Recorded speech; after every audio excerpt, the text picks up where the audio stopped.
பெருமாளுக்கு கோவிந்தா எனும் நாமம் எப்படி வந்தது தெரியுமா? வாங்க தெரிஞ்சுக்கலாம். திருமலை திருப்பதியில் நின்ற திருக்கோலத்தில் எழுந்தருளி அருள் பாலிக்கும் திருவேங்கடமுடையானுக்கு பல திருநாமங்கள். அதில் சிறப்புமிக்க திருநாமமாக போற்றப்படுவது கோவிந்தா எனும் நாமமே. பாகவதத்தில் பகவான் கிருஷ்ணனுக்கு பட்டாபிஷேகம் போது சூட்டப்பட்ட திருநாமம் கோவிந்தா. ஆதிசங்கரர் தனது பஜ கோவிந்தத்தில் முன்னிலைப்படுத்துவதும் கோவிந்தா நாமத்தையே.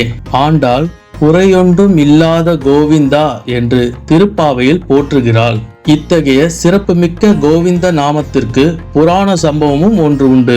அது மகாவிஷ்ணு கலியுகத்தில் அவதரிக்க மனித வடிவில் திருப்பதி பகுதியில் தோன்றினார். அங்கே அருகிலுள்ள அகஸ்திய முனிவர் ஆசிரமத்தில் கோசலைக்குள் சென்று, முனிவரே, நான் கலியுகத்தில் சில செயல்களை முடிக்க திருவுளம் கொண்டு இங்கே யாம் வந்துள்ளோம். உம்முடைய கோசலையிலிருந்து ஒரு பசு தானமாக வேண்டினார். அதற்கு அகஸ்தியர், ஐயனே, பசுவினை பிரம்மச்சாரிக்கு தானம் செய்ய இயலாது என்பதை தாங்கள் அறியாததல்ல. கலியுகத்தில் தாங்கள் அவதரித்தது போல் மகாலட்சுமியும் அவதரித்திருக்கிறாள்.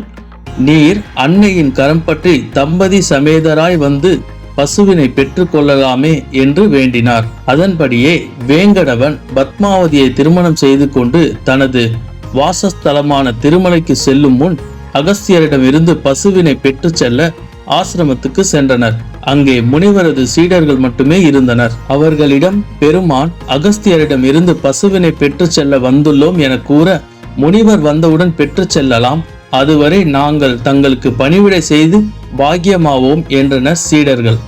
தாமதமாகையால் சீடர்களிடம் விடைபெற்று கொண்டு புறப்பட்டார்கள். சற்று நேரத்திற்கெல்லாம் அங்கு வந்த அகஸ்தியர் நடந்தவற்றை கேட்டு உலகையே காக்கும் பரந்தாமனை ஒரு பசுவிற்காக அலைக்கழிக்கத்தை நினைத்து வருத்தமுற்றார். காமதேனு போன்ற பசு ஒன்றினை அவிழ்த்து கொண்டு அவர்கள் சென்ற வழியை தேடி நடந்தார். ஒரு வழியாக அவர்கள் செல்லும் வழியை கண்டுபிடித்து எம்பெருமானை நோக்கி குரல் கொடுத்தபடியே சென்றார். சுவாமி, கோவு இந்தா என்று சப்தமிட்டார். தெலுங்கில் கோவு என்றால் பசு, இந்தா என்றால் எடுத்துக்கொள் என்று பொருள். ஆனால் சுவாமிக்கு இவர் குரல் கேட்கவில்லை போலும். மீண்டும் மீண்டும் இதையே சொல்லி பின்தொடர்ந்தார்.